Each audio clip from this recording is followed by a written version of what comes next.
BRS MLC కవిత arrest పైన BJP కీలక నిర్ణయం అంటూ వార్తలు అయితే వస్తున్నాయండి. దీనికి సంబంధించి వివరాలు చెప్పడానికి వీడియో చేయడం జరుగుతుంది. చాలా మంది వీడియోస్ ఉన్నారు కానీ సబ్స్క్రైబ్ చేసుకోలేదండి, మర్చిపోతున్నారు. లైక్ చేయండి, ఛానల్ సబ్స్క్రైబ్ చేసుకోండి, మిత్రులందరికీ వీడియోని షేర్ చేయండి, అందరికీ తెలుస్తుంది ఇన్ఫర్మేషన్.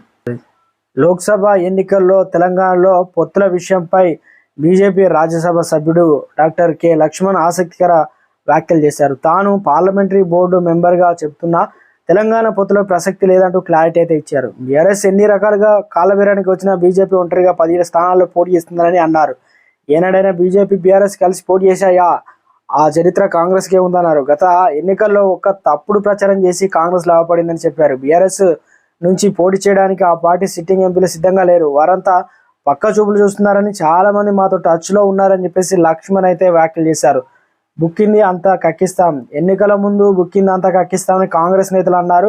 అధికారంలో వచ్చిన తర్వాత బీఆర్ఎస్లో లాలూచి పడుతున్నారు అంటూ లక్ష్మణ్ ప్రశ్నించారు. కవితపై విచారణ జరుగుతుంది, ఆధారాలు లభిస్తే దర్యాప్తు సంస్థలు అరెస్ట్ చేయిస్తానని లక్ష్మణ్ చెప్పారు.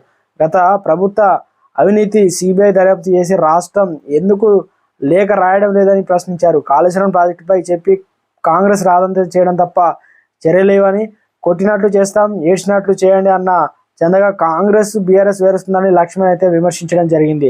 గతంలో ఒక ఎమ్మెల్యే గెలిచినప్పుడు 4 ఎంపీ సీట్లు ఇచ్చారు. ఇప్పుడు 8 మంది బీజేపీ ఎమ్మెల్యేలు విజయం సాధించారు. దీంతో తెలంగాణ లోక్సభ మొత్తం స్థానాల్లో గెలిచే ప్రయత్నం చేస్తుందని, రేపటి నుంచి బీజేపీ బస్సు యాత్రలు కూడా మొదలవుతాయని లక్ష్మణ్ చెప్పారు. ఫ్రెండ్స్, ఇక తెలంగాణలో రాజకీయం రసవత్తంగా ఉంది. కాంగ్రెస్ బీజేపీ బీఆర్ఎస్ పొత్తుందని కాంగ్రెస్ ఆరోపిస్తుంది. ఇక బీజేపీ చూసుకున్నట్లయితే కాంగ్రెస్ బీఆర్ఎస్ లాలచి పడుతుందని చెప్పేసి కాళేశ్వరం ప్రాజెక్టు సంబంధించి అవినీతి వచ్చినా కూడా వారి దర్యాప్తు దీనికి సంబంధించి అరెస్టు కావచ్చు, ఏదైనా చర్యలు తీసుకోవట్లేదంటూ గతంలో బీఆర్ఎస్ సంబంధించి నువ్వా నేనే విధంగా ఉండేది అసెంబ్లీ ఎన్నికల్లో.